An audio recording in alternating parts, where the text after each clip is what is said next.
দেশের ফুটবলে এখন সবচেয়ে আলোচিত ব্যক্তি জাতীয় দলের head coach Javier Cabrera. Hamza, Fahmidul, সমিতদের নিয়েও তিনি সিঙ্গাপুরের বিপক্ষে বাংলাদেশকে উপহার দিতে পারেননি জয়, যার জন্য সমর্থকরা তার পদত্যাগ চেয়েছেন। তবে এতদিন ধরে বাফুফে নীরব থাকলেও এবার আওয়াজ তুলেছেন ন্যাশনাল টিমস কমিটির সদস্য ও বাফুফের কার্যনির্বাহী কমিটির সদস্য শওকত হোসেন ভূঁইয়া শাহিন। আমরা এখন কথা বলবো তার সঙ্গে। আসলে শাহিন ভাই, কেন আপনি আসলে হাবিয়ার কাবরেরার পদত্যাগ চেয়েছেন? আপনি দেখেন, আমাদের দেশের প্লেয়ারদের একটু প্রবলেম ছিল যে আমাদের প্রেসিডেন্ট তাবিদ আওয়াল সাহেব বাইরে থেকে প্লেয়ার আনছে, হামজাকে আনলেন, সমিতকে আনলেন, ফাহমিদুলকে আনলেন, কিন্তু এত কিছুর পরও যদি আমরা এই ম্যাচে এগুলোতে রেজাল্ট নিয়ে আসতে না পারি, তাহলে তো এটা আমাদের জন্য একটা ব্যর্থতার একটা পরিচয়। তার যে পরিমাণ আপনি তাকে দিচ্ছেন, সব কিছু মিলিয়ে যদি আমি রেজাল্ট না আনতে পারি, তাহলে তো আমি তাকে রাখার কোনো প্রশ্ন ওঠে না। যেখানে আজকে সিঙ্গাপুর বাংলাদেশ ম্যাচে 18 কোটি মানুষ তার পদত্যাগ চাচ্ছে, সেখানে তো আমি বসে থাকতে পারিনি, আমি তো তাদের মধ্যে একজন। বিভিন্ন সময়ে কাবরেরার বিরুদ্ধে বিভিন্ন অভিযোগ উঠেছে, সিন্ডিকেটের একটা বিশেষ অভিযোগ তার বিরুদ্ধে আছে। আপনাদের কোনো শর্ট লিস্ট আছে কিনা নতুন কোচের জন্য?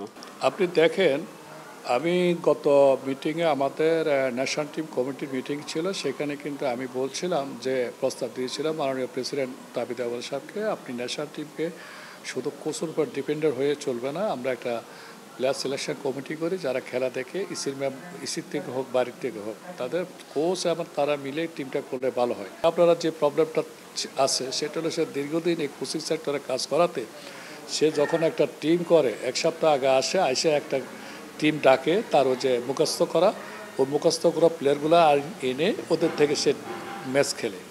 হ্যাঁ, আমার মনে হয় যে নতুন কোচ আসলে সে কাজটা করবে না, যে ওভারঅল খেলা দেখে প্লেয়ার সিলেক্ট করবে। এবং যেহেতু এটা একটা রাষ্ট্রীয় একটা বিষয়, এটা দেশের বিষয়, রাষ্ট্র, এটা ক্লাবের কোনো খেলা না, এটা রাষ্ট্রের খেলা। সেখানে রাষ্ট্রকে আমার প্রতিনিধি করতে গেলে আমাকে ওইভাবে চিন্তা করতে হবে, আমার ন্যাশনাল টিম কমিটি করতে হবে, আমার এক্সিকিউটিভ কমিটি করতে হবে, আবার সবাই করতে হবে। কাবরেরার সঙ্গে যদি আপনারা এখন যে তার যে চুক্তিটা 2026 সাল পর্যন্ত আছে, সেই চুক্তিটা যদি টার্মিনেট করেন, সেই ক্ষেত্রে কি বাফুফেকে কি কোনো আর্থিক জরিমানা বা অতিরিক্ত অর্থ দিতে হবে কিনা এই স্প্যানিশ কোচকে? আমাদের তার সাথে 1 বছরের চুক্তি হয়েছিল, যেটা এবং তার সাথে আর একটা চুক্তিনামা হয়েছিল, যেটা তাকে আমরা বিদায় করলে 40 দিনের তাকে স্যালারি আমরা পেমেন্ট করে আমরা তাকে বিদায় করতে পারি, এরকম একটা চুক্তি তার সাথে আমাদের আছে। সো আমার মনে কোনো প্রবলেম হবে না আশা করি। এই মুহূর্তে যদি কাবরেরা জাতীয় দল থেকে বিদায় নেয়, তাহলে নতুন একজন কোচ এসে পুরো দলকে গুছিয়ে নিয়ে নতুন করে তৈরি হওয়াটা চ্যালেঞ্জিং হবে কিনা আপনার মতে? আমি এটাকে চ্যালেঞ্জিং মনে করি না। আপনি দেখেন, আমাদের দেশে প্রচুর লোকাল প্লেয়ার খেলে, এবার প্রচুর ভালো প্লেয়ার আছে। আমার অক্টোবরের 9 তারিখে খেলা হংকংয়ের সাথে, আমার হিউজ টাইম আছে। এর মধ্যে আপনি জানেন বিপিএল খেলাগুলো শুরু হবে শর্ট টাইমে, তো প্লেয়ার সিলেক্ট করা আমার মনে হয় কোনো প্রবলেম হবে না। সমর্থকরা বলছেন যে হামজা সমিতদের মতো হাই প্রোফাইল কোচের জন্য আসলে কাবরেরা কতটুকু আসলে প্রস্তুত, মানে কতটুকু আসলে ক্যাপেবল সে? আমি মনে করি সে কোনো ক্যাপেবল না, সে বাংলাদেশের ন্যাশনাল টিমের জন্য ক্যাপেবল না। হামজা সমিত দূরের কথা, সে final 3rd division league control করার মতো ক্যাপেবল।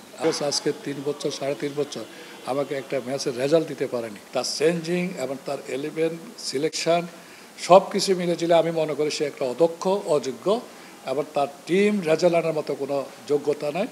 এবং আমি এখনও তার হামজা এবং ফাহমিদুল সমিতেরা যে তার আন্ডারে প্র্যাকটিস করছে, এটা তার সৌভাগ্যের বিষয়। এবং আমি মনে করি এই মুহূর্তে সে কাবারা এবং তার যে টিম আছে, সরাসরি যত সহযোগী আছে, এজিস্টে করছে, সবার পদত্যাগ চাচ্ছি। এবং আমি এখনও ম্যানেজমেন্টের ন্যাশনাল টিম কমিটির সদস্য হিসাবে আমি চাচ্ছি একটা ভালো কোচ এনে এদের হামজাদেরকে প্র্যাকটিস করাক এবং আমার ভবিষ্যতে ন্যাশনাল টিমের একটা রেজাল্ট নিয়ে আসুক।